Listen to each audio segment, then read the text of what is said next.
теперь внимательно смотрю, потому что нож потерял. Больше терять ничего не хочу. Хочу сохранить все свои вещи.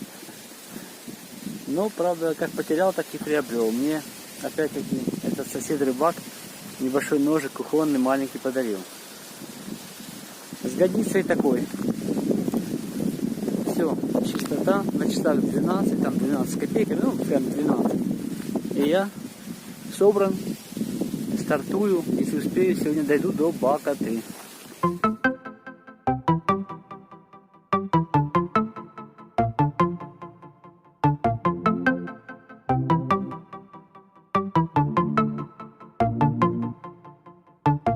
В этом месте впадают реки Сурша и Саралунга. Или Сурша и Саралунга.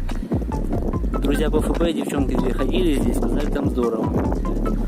А там на горизонте у меня так званые горы Дед и Баба. Я пока не понял, кто из них дед, кто баба. И вообще это скалы или горы, но вид шикарный. Я вот зумом потянул. Вообще просто красота.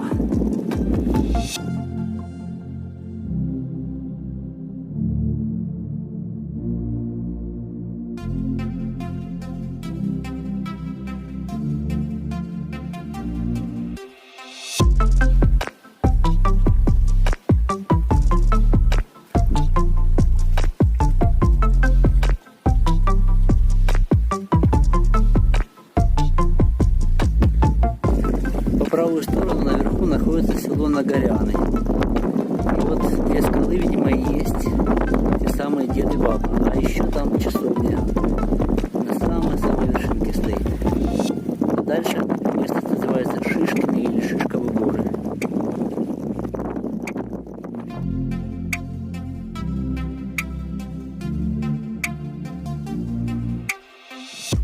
Вся правая сторона сейчас будто стоит на каменной стене. Такой необычный вид. Причем ровное расстояние на всем протяжении. Высота примерно метров 10, наверное. Стоит этот зеленый холм. И издали видно, что вроде бы там часто-часто мокрые такие места. Видимо, родники стекают сверху.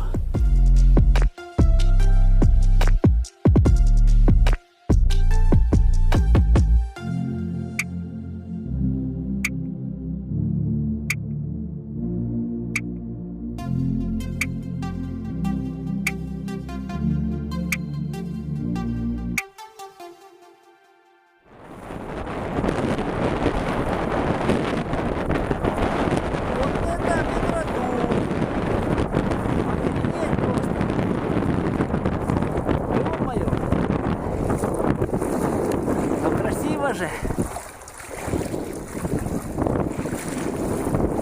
Обалдеть. Скалы будто на море. Это Днестр, детка.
Вот такую систему я забабахал. Не стал разбирать весь спиннинг, потому что он мешает и путаться в нем. Вытащил просто блесну метров на 15, может 20. И потихоньку буду фотографировать всю эту красоту, видео снимать, подгребать. Ну и если кто-то уцепится, я буду только рад.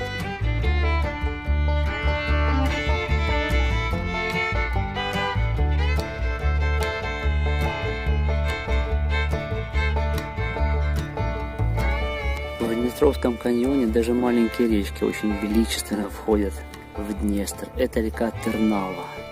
Я про такую даже не слышал, я думаю, она очень маленькая, не больше 100 километров. Но у нее даже вот свой каньон имеется, красивый вход такой. Она уходит влево туда, а это вот видимая часть ее, устье.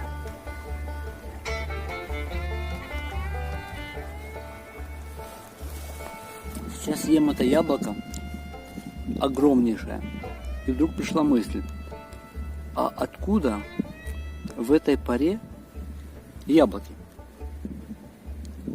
На дворе 10 июля, он мне их дал 3 дня назад, начало июля. Это что, прошлогодние у него долежали? Или в начале июля уже есть яблоки? Белый налив в июне, по-моему.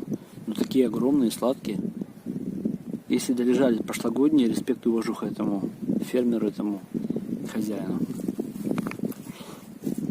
Они очень вкусные, сладкие. Сегодня у меня практически целый день лафа. Было чуть-чуть встречного ветра там на больших скалах. А все остальное время 90% попутный. Я бросил блесну за борт, грызу яблоки, созерцаю, фотографирую всю эту красоту. Это просто феерично и фантастично. Где-то я сравниваю со скалами, даже там похожими на крымские. Где-то я вижу тут уже майя и ацтеков среди этих гор. Очень красиво. А вон там наверху, где-то вот между этими двумя вершинками пасутся коровы. Я их попытался снять, но очень далеко. На самой вершинке пасутся. Огонь. Просто фантастично. Огонь. Красиво. Очень красиво. Мне очень нравится. Тут в Днестровском каньоне может одновременно поместиться, думал сегодня, 70 тысяч байдарочников, а нет никого, кроме меня. Это аншлаг. Я просто выкупил весь каньон.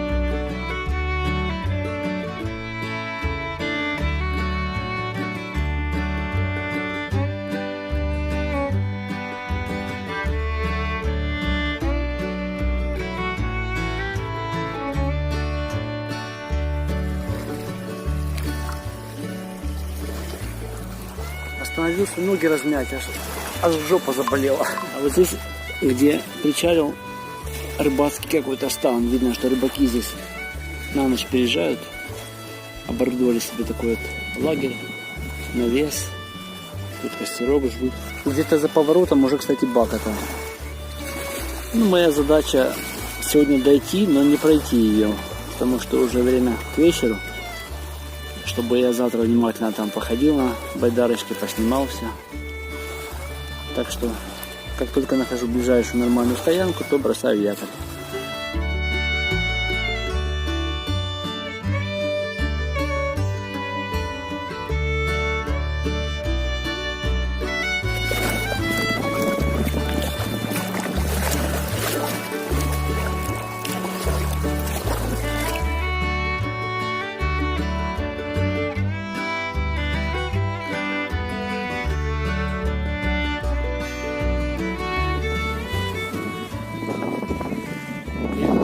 На часах и я нашел место, и здесь никого нет.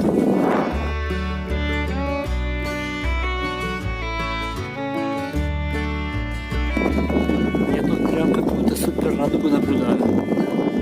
Такой яркой в жизни еще не видел. Вот два краешка. Раз, два. Прямо на восток. Круто. Чего только не увидишь в походе.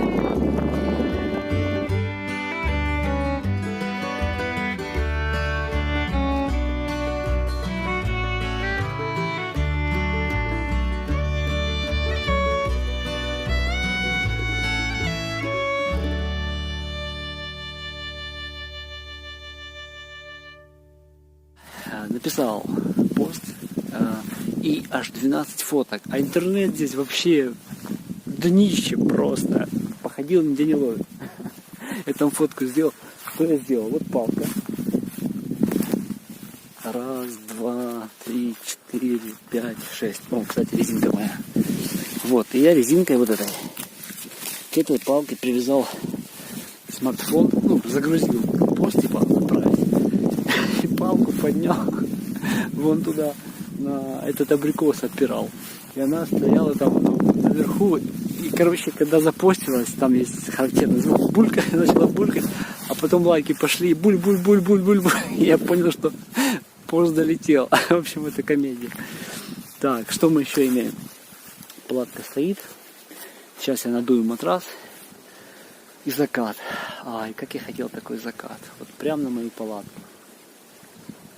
Чудесно. А еще радуга там была. Еще пофоткался над радугой. И такой движ какой-то. То радуга, то дождь пошел, то пост, то палку привязал, то палатку, то лодка, то, короче, какая-то сумбурность такая пошла. А еще бы поесть бы, и упасть бы, и поспать бы. Да, здесь, конечно, есть где ветру разгуляться, и ветер гуляет. Ой, какие красивые облака вон там. Вон, прямо на горизонте.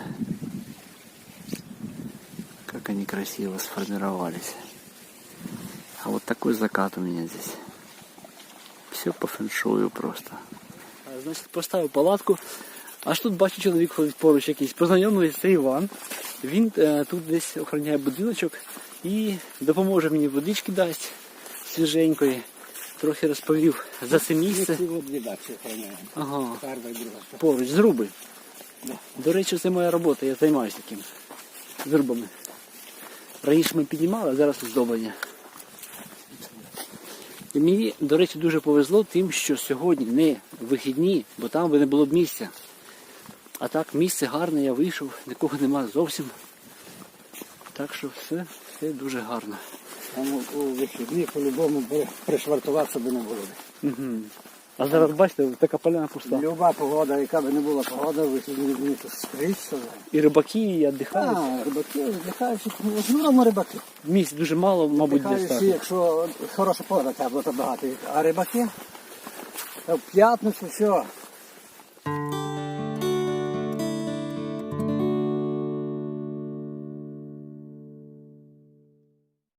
Доброе утро! Сегодня уже 21 день моего путешествия. 3 недели ровно. Я в дороге, я в пути. Это какой-то кошмар. 3 недели это много, но по ощущениям, честно, дня 4. Я не знаю, почему так работает время внутреннее. Впереди Бакота. Мне 2 дня до ГЭС. И вот теперь реально, когда упираюсь в границу, я начинаю думать, что делать дальше, потому что сначала я хотел идти, потом передумал в последний момент, и ничего для этого не сделал, ни паспорт, ни запрос и т.д. и т.п. Но в процессе захотел, потом вчера опять качели были. В общем.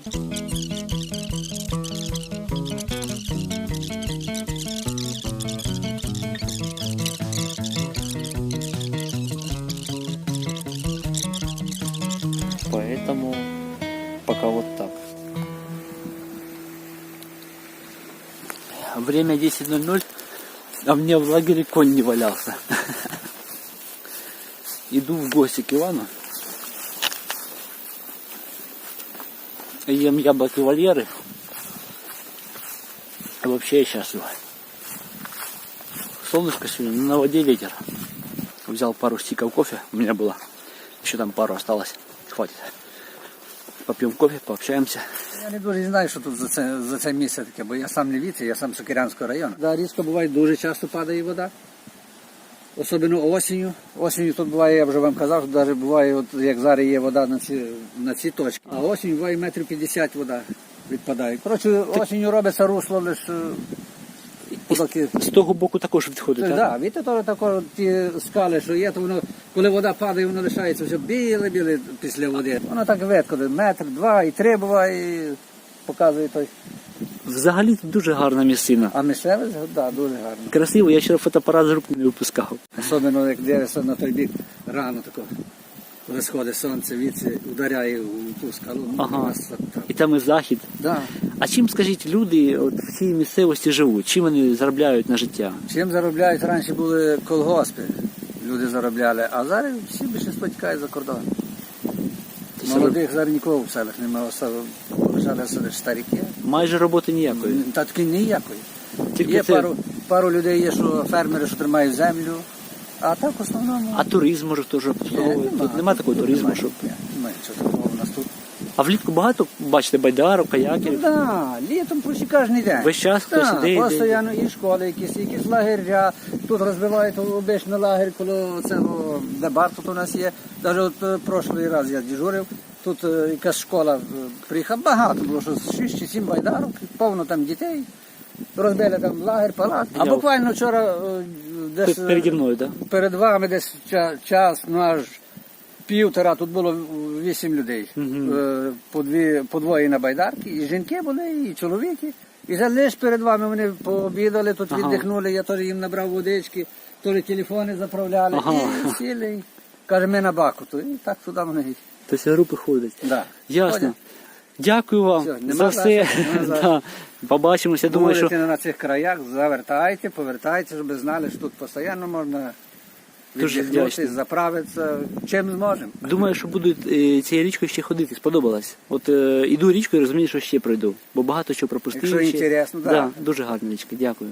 Інтересно, то можна приходити. Дякую. Вам теж міцного здоров'я. І вам щасливої дороги, Да. хай вас Бог хранить, Да. дорозі, Дякую. щоб вам там попадалися люди такі хороші, щоб не обіжали вас. Дякую. Дякую. Все, щасливо. Все, до побачення, щасливої дороги.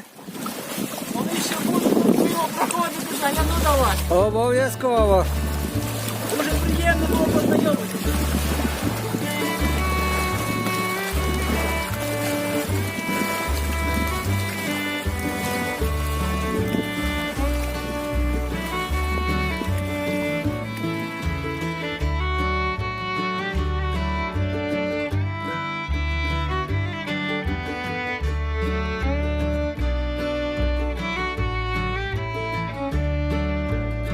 Ситуация следующая. Накрыл тут чуть-чуть дождем, я чуть-чуть. Я не особо промок, но спрятал всю технику зарядки от греха подальше. Припарковался к рыбакам и немножко у них под зонтиком постоял. Они там так смачно, ах, вкусно, так рыбу жарят. Я парковался от дождя, честно. А рыбу потом я увидел. Вот. Ну, за стол не звали, и ладно, я и не сильно хотел. Я не вижу сейчас Бакату. Вот она полукругом. И действую по плану, который мне предложили в интернете. Нахожу лагерь, там бросаю каяк на кого-нибудь порядочного. А сам хочу посмотреть пещерный монастырь. Здесь есть по левую сторону, прямо в Бакате, который древнее Лавры Киевской. И мне охота туда попасть. Общая погода сегодня переменная, такая хмарность, облачность. И я вижу, что дождь закончится через полчаса. Но он в ту сторону идет, туча вот дождевая, и я в ту сторону. Выходит, что я его не пережду, а я вместе с ним как под зонтиком, только наоборот, под дождем. Вот, мне туда.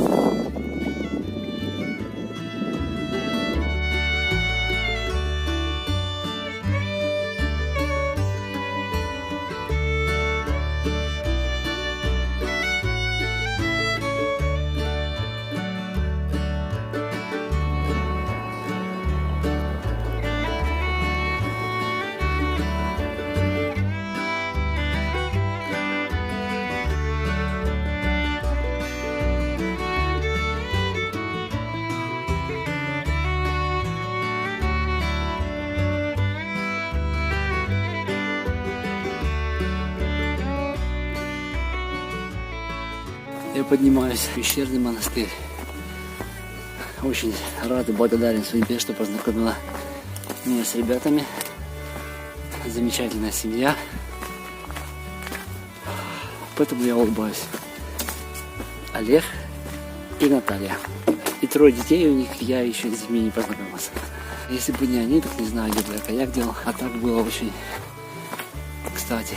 Здесь по пути 3 родника к монастырю пещерному. Это первый.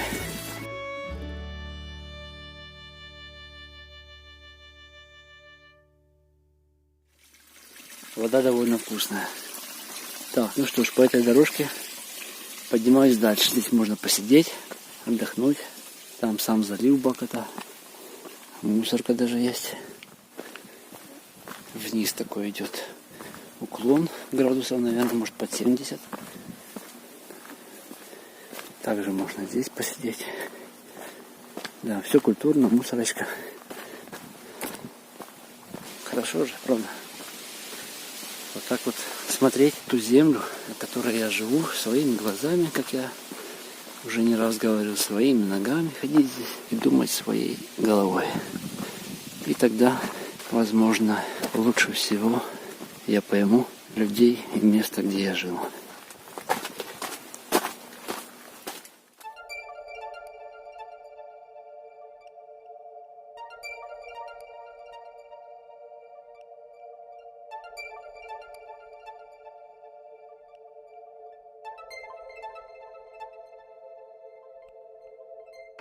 Бакота – это село, которого больше нет на карте.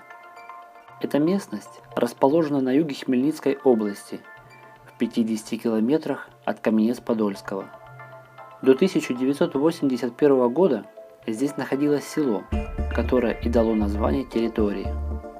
Впервые Бакота упоминается в летописи в 1024 году. Есть две версии происхождения названия. По одной из них, с румынского, Бакота означает кусок, часть. По другой, в переводе с древнерусского, желаемое, прекрасное место.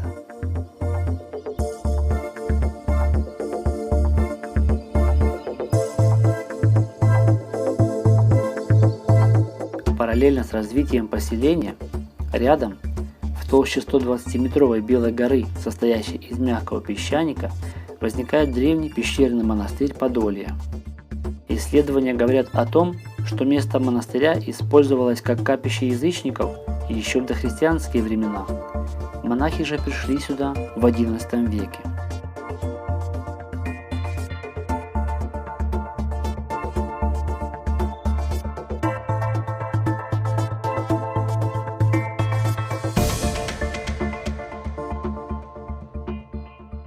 Основателем монастыря считается игумен Григорий. Также есть версия, что монастырь основал святой Антоний Печерский, когда возвращался на родину со святой горы Афон. После он отправился в Киев и стал основателем Киево-Печерской лавры.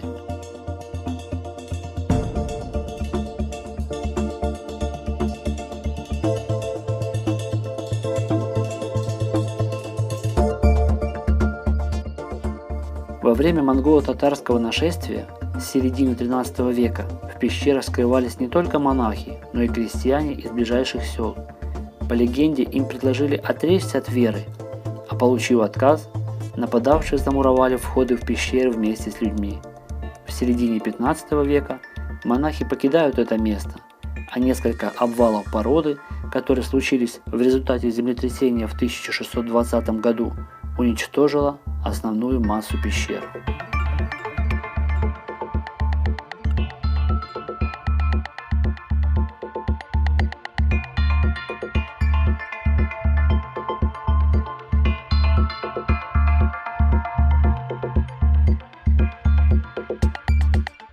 До затопления высота монастыря достигала почти 100 метров, что собственно его и спасло. Вода поднялась на 40-45 метров. С 1918 года село Бакота становится пограничным.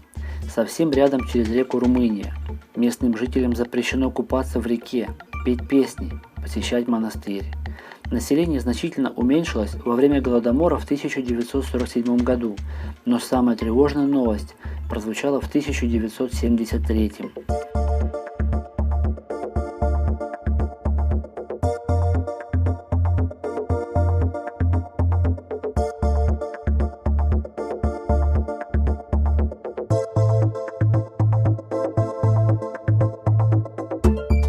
Еще в 60-е годы по селу начали ходить слухи о возможном затоплении села в связи со строительством гидроэлектростанции на реке Днестр.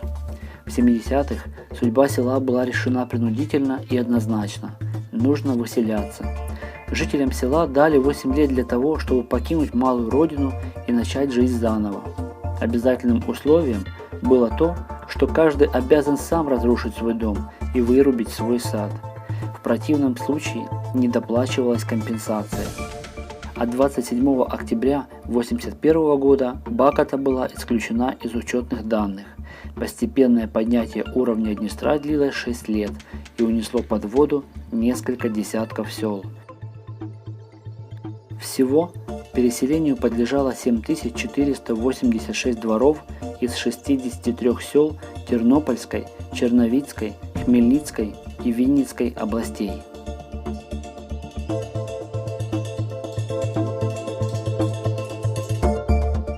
Баката – это село, которого больше нет на карте, но сейчас Бакатой называют территорию и окрестности Бакатского залива на Днестре. Оно занимает площадь 1590 гектар, а благодаря скалистым берегам имеет теплый и мягкий микроклимат, который метеорологи сравнивают с ялтинским. Туристов привлекают не только невероятные пейзажи, источники с целебной водой, пляжи, но также остатки скального монастыря. В настоящее время он восстановлен, доступен для посещения и является частью национального природного парка Подольские Товтры, который, к слову, является наибольшим в Европе.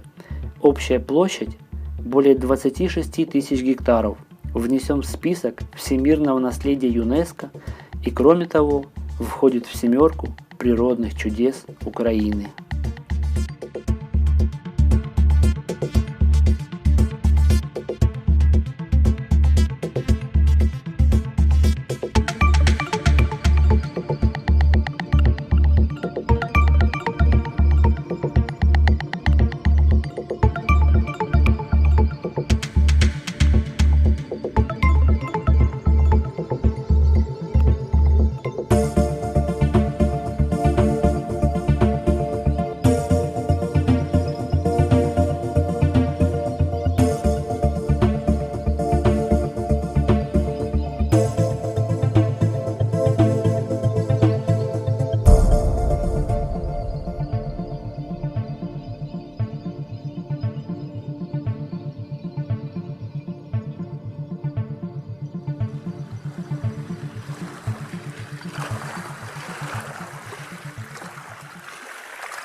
Ну что, друзья, 20:08 на часах.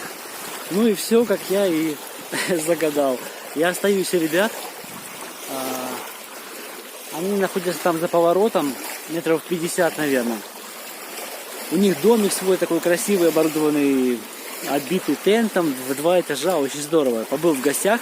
Ребята просили не снимать их семью. И это нормально. Я бы тоже, наверное, не захотел снимать свой райский уголок. А я стою рядышком. Здесь свободная поляна, вот такая замечательная. Люблю так очень близко становить палатку от воды. Здесь буквально 4 метра. Я думаю, шторма не будет. Если будет шторм, конечно, достанется мне. Потому что здесь достаточно воды, чтобы разогнать метровую волну. Но думаю, все будет в порядке. Это Баката, о которой я много раз слышал, но никогда даже не думал здесь оказаться. И вот я здесь. И прямо напротив моей палатки закат. Это божественно, поверьте. Я просто счастлив, честно. Шумит вода, ощущение моря 100%. Я реально по ощущениям сейчас на море.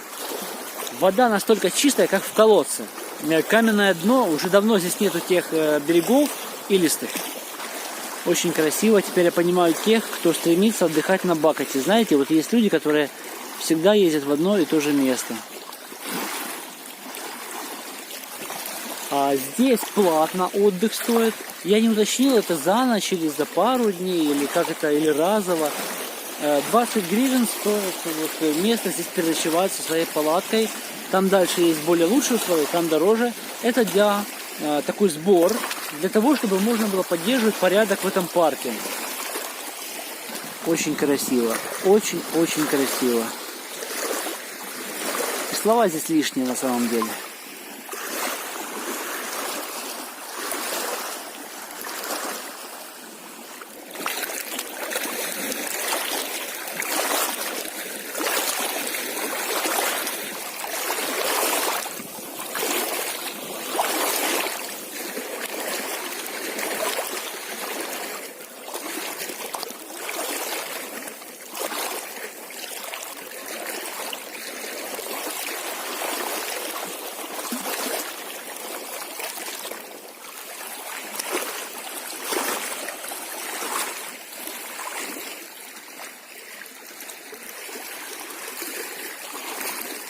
5 метрах от меня.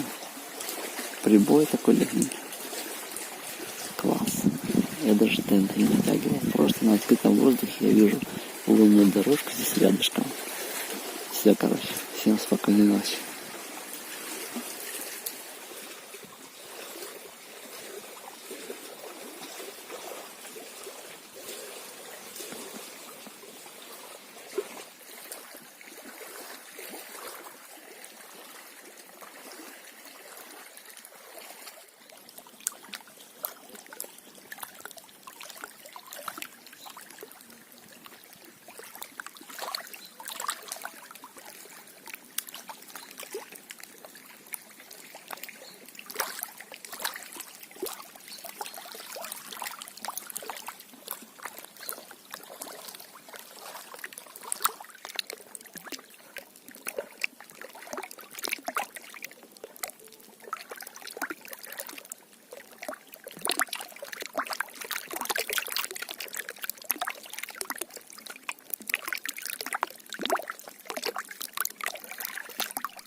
«18:40 на часах, а я и прежде там. Не смог сегодня покинуть это прекрасное место. Бакату я запомню надолго, потому что она как будто здесь задерживает. Люди залипают просто. Приходят на день, остаются на 10 лет. Поэтому я решил остаться сегодня. На печке щепочницы вот здесь целый день себе что-то готовлю. Кофеек ставил, кашу заваривал. Причем много не ел и есть неохота.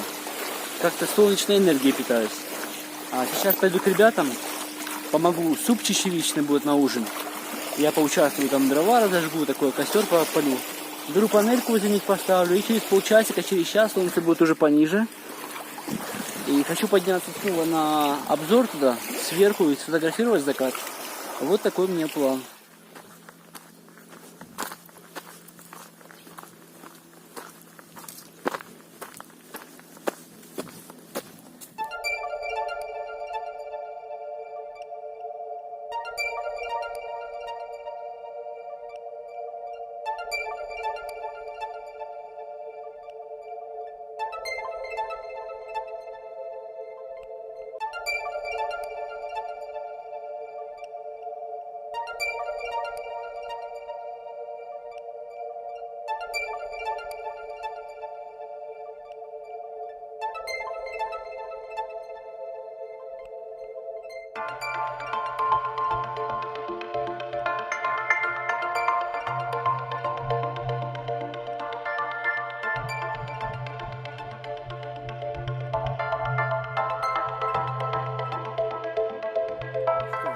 Провел я солнышко до следующего дня на вершине этой горы над монастырем.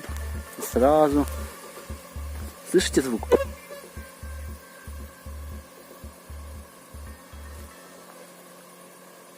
Вот они, тысячи, миллионы комары-звонцы.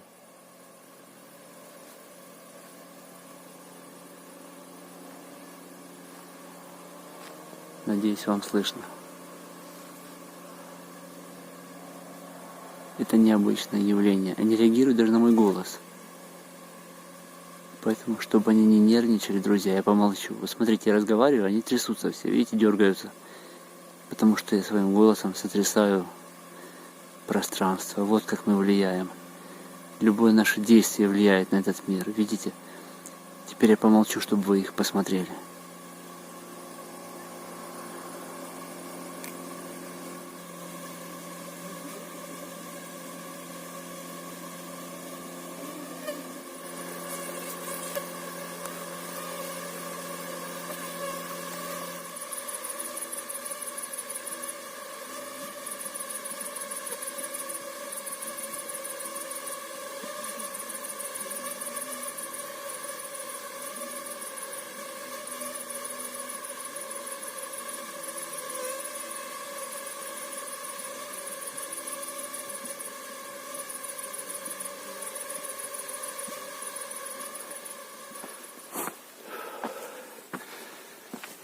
Доброе утро, друзья.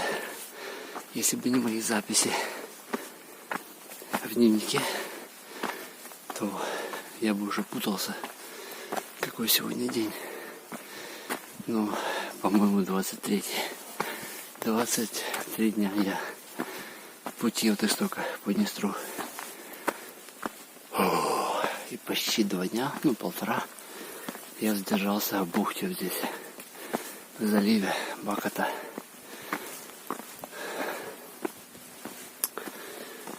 Сегодня я не поленился, встал пораньше.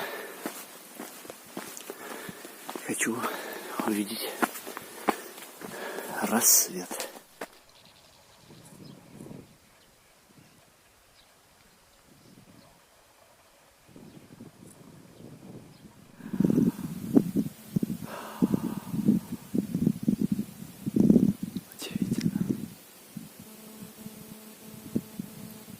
Я стою на такой лавочке, чтобы раньше всех его встретить. И тут так тихо. Нет никого. Там внизу палатки спят еще все. Видимо, они уже навстречались рассветом.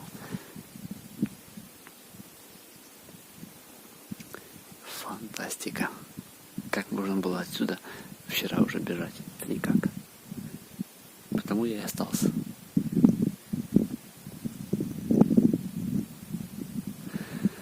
Ой, хорошо-то как.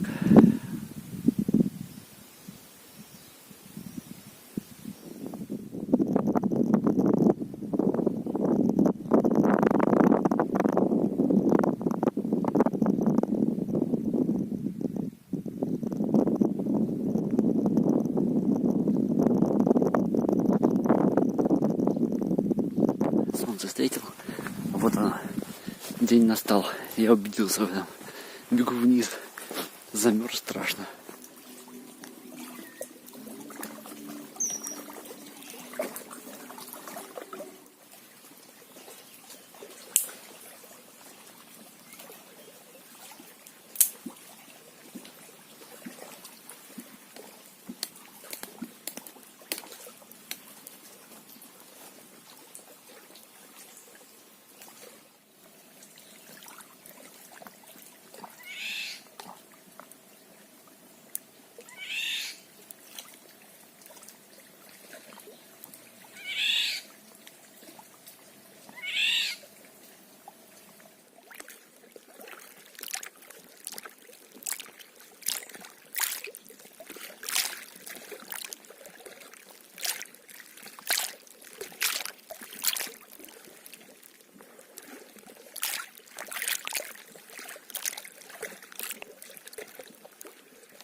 Понаходил здесь на берегу такие вот окаменелости каких-то простейших живых существ.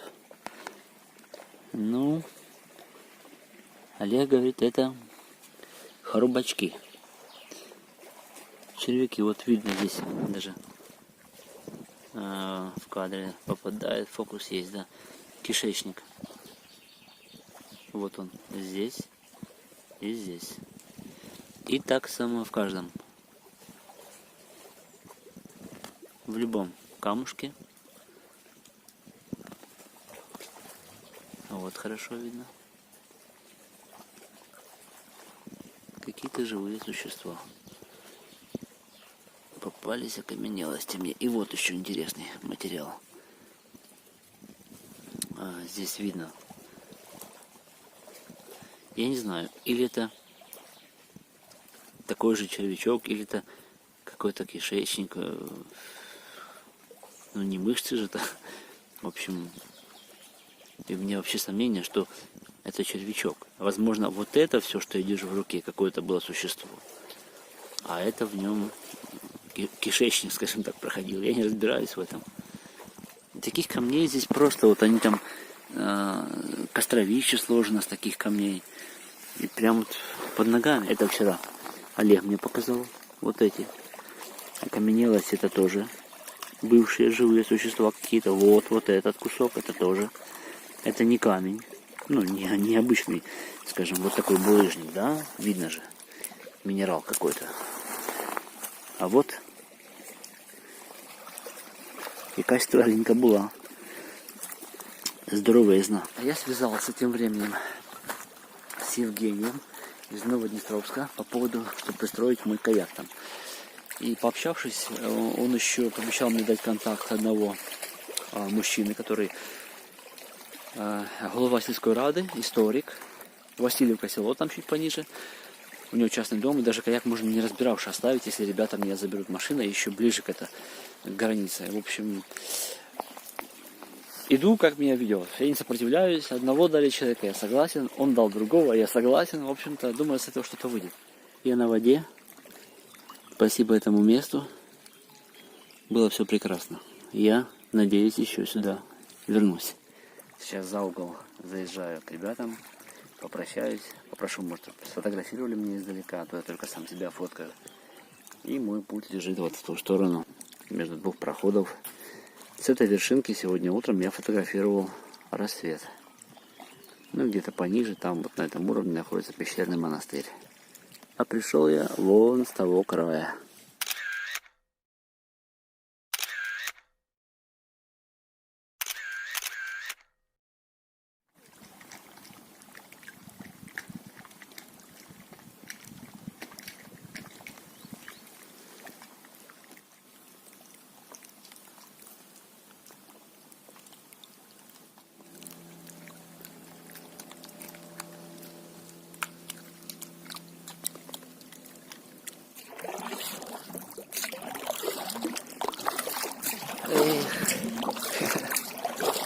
Хорошо-то как, а?